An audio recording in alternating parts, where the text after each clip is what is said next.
Ay, hello. Honey and Ralde, congratulations sa inyong wedding. Pasensya na kayo sa video ko at nandito sa cabin. Gusto ko sana sa Japan para mayroong cherry blossoms, no? Maganda yung background.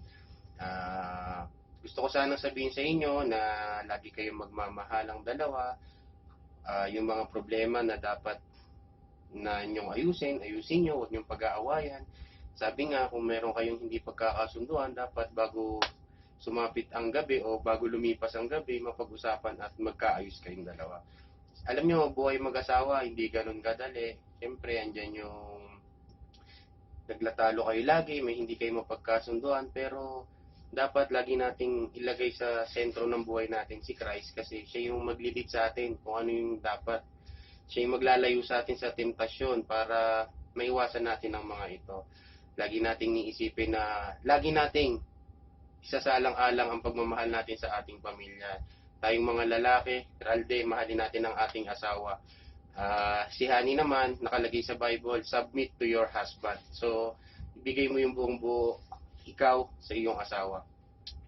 Ako hindi ako ganun talaga sanay maggumawa ng video. Actually, maraming beses akong gumawa ng video paulit-ulit. Hindi ko kasi alam kung ano sasabihin ko, pero ang lagi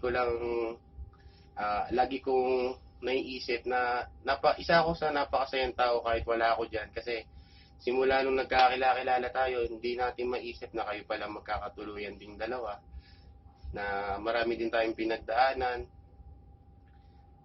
Kumbaga yung takbo ng buhay natin na magkakaibigan tayo na nakikita natin hanggang ngayon na magkakasama na tayo, na may kanya-kanya na rin tayong pamilya.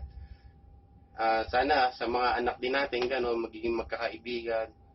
Eh, lagi kayong magmamahalan. Basta yun lang, magmahalan. Pray lagi tayo kay God. Si Kristo ang ating sentro. Kung ano man maging problema natin, hilip natin sa Kanya. Kahit ano pa yan, siya nang bahala. Ano pa ba? Yun lang, lagi kayong mag-iingat ha. Yun lang.